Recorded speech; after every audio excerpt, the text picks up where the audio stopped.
Sumsub, which is a full-cycle verification platform, says there's a massive 627 million people globally who, due to lack of digital access, are excluded from accessing essential digital services, which include financial services, education, healthcare and education platforms, among others. It says their lack of participation in the digital economy represents the equivalent of 30 trillion rand lost to the digital economy. So how can these excluded individuals be brought back into the digital fold? Well, I'm joined by Hannes Bezuidenhout. He's the Vice President of Sales Africa at Sumsub. Thank you very much for joining us, Hannes. So you indicate that some 627 million people who are digitally excluded represent a $1.7 trillion loss to the global economy. Please elaborate.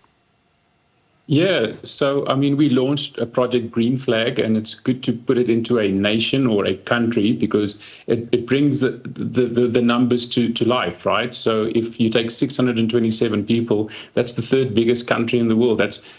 Those people don't have access to financial tools, all the products and services that we take for granted. So, getting to that number, if you go to our website that we created just for this Green Flag project, you'll see how we came to these statistics. But 1.7 trillion lost. There's a financial loss, and then there's also societal impact. Also, people not having access to these tools, not being able to, get credit because they don't have the right documents, those type of things.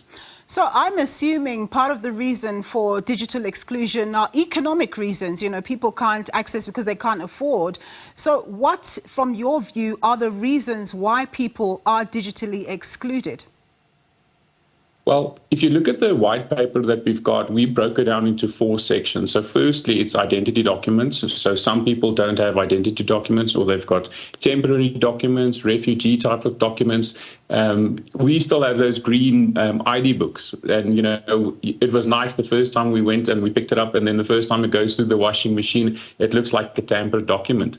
Then secondly, you've got people that struggle with digital literacy. So when they get onto these applications or, onto these platforms, they don't really know how to navigate it, how to make use of drop-down menus. And then we've also broken it down to people that their physical features have changed, hair loss, or there was like a medical thing that happened. So in that white paper, we actually speak about a person that lost his eye and he couldn't access his platform due to biometric tests.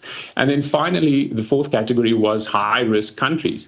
So people get, preemptively rejected just because they're from a high-risk country. It doesn't mean they're high risk. Indeed. So what can be done then to ensure that people who've been marginalized can come into the digital economy fold? I think regulators need to take hands with businesses and with identity verification platform providers like ourselves. Making it easier for people to onboard onto a solution.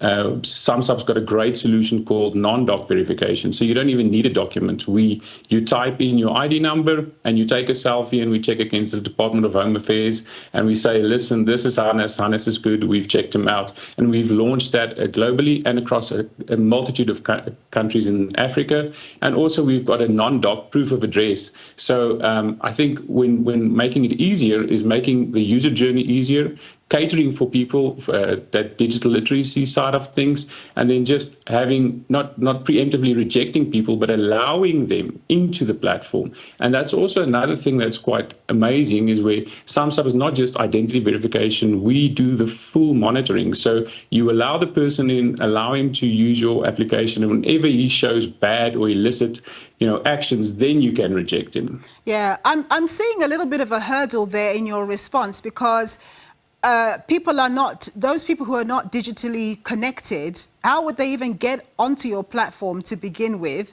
How would you resolve for that? And ultimately, how would you ensure that they have that digital literacy to be able to even know about you and know where to find you? And that's a great observation. I mean, if you look at Africa and if we take it into green flag terms, the green flag population is made up a lot of Africa, because Africa is highly unbanked. I think 45% of people have got bank accounts throughout Africa, adults. So you've got some territories which don't even have internet. They don't have, they have to travel far. So it's regulation. They need to go physically into a bank to open those accounts. But with technology moving forward and all these fintechs that are launching amazing products, it's just becoming so much easier to get into that space. I mean, Starlink is another solution. It's just connecting the world, So as time goes by, it will get better. There's a digital divide, and we see that. And that's why people need to take hands with businesses and regulators to make sure that we can help these the people that struggle with the literacy to get them to understand how to onboard. And it's everybody working together. Indeed. One last thing, Hannes, and as quick as you can. I suppose there's not much one can do in those instances where certain countries decide to deliberately cut off the internet from their citizens. It might be because of, fears of political infiltration or whatever it may be. So what happens then?